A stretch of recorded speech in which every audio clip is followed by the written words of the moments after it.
Good morning అండి. నా పేరు కాంచన. నేను హోమియోపతి డాక్టర్. మనకి చాలామందికి మెన్సెస్లో నొప్పి అనేది వస్తుంటుంది కదండి. ఈ నొప్పి అనేది 70-80% మెంబర్స్లో కామన్ అండి. ఎందుకంటే మనకి గర్భసంచి లోపల తిన్ని ఎండోమెట్రియం అనే ఒక లేయర్ అనేది ఉంటుందండి. ఈ లేయర్ ప్రతి నెల మనకి ఊడిపోయి నెక్స్ట్ మంత్కి మళ్ళీ కొత్తది అనేది ఫామ్ అవుతుంది. ఈ ఊడేటప్పుడు ఏంటంటే గర్భసంచి అనేది కంట్రాక్షన్స్ ఇలా అవుతుంటాయి. ఇలా కంట్రాక్షన్స్ అవుతున్నాయి అంటే మనకి లోపల కింద పొత్తు కడుపులో బాగా నొప్పి రావడం, బ్యాక్ పెయిన్ రావడం, కొద్దిపాటి డిస్కంఫర్ట్ ఉండడం అనేది కామన్ అండి. బట్ పెయిన్ అనేది ఎక్కువగా రావడం, బ్లీడింగ్ ఎక్కువ రోజులు అవ్వడం, బ్లీడింగ్ ఎక్కువగా క్లాట్స్ అవ్వడం, లేదా మెన్సెస్ ముందు ఎక్కువగా వైట్ డిశ్చార్జ్ రావడం, ఇలా ఉన్నాయంటే మాత్రం మనం కంపల్సరీగా డాక్టర్ గారిని విజిట్ చేయాలండి. ఎందుకంటే పెల్విక్ ఇన్ఫ్లమేటరీ డిసీజెస్ పిఐడిస్ అంటారు, అవి ఉండొచ్చండి. లేదా హార్మోనల్ ఇంబ్యాలెన్స్ ఏమైనా ఉండొచ్చు.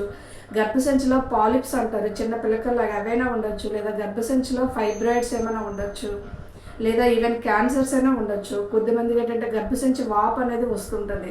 ఇలా ఈ రీజన్స్ ఏమైనా ఉండొచ్చు అండి. అందువల్ల మనం పెయిన్ అనేది ఎక్కువగా వస్తున్నట్టు, అది మెయిన్గా పిల్లలు పుట్టిన తర్వాత ఆఫ్టర్ 30-35 తర్వాత ఈ పెయిన్ అనేది ఎక్కువ వస్తుందంటే దాన్ని మనం నెగ్లెక్ట్ చేయకూడదండి. అసలు అది మనకి సీరియస్ అవుతుంది. అందువల్ల మీరు కంపల్సరీగా డాక్టర్ని విజిట్ చేయాలండి. ఓకే, వీడియో మీకు ఉపయోగపడుతుంది అనుకుంటే లైక్ చేయండి, షేర్ చేయండి, సబ్స్క్రైబ్ చేసుకోండి. Thank you.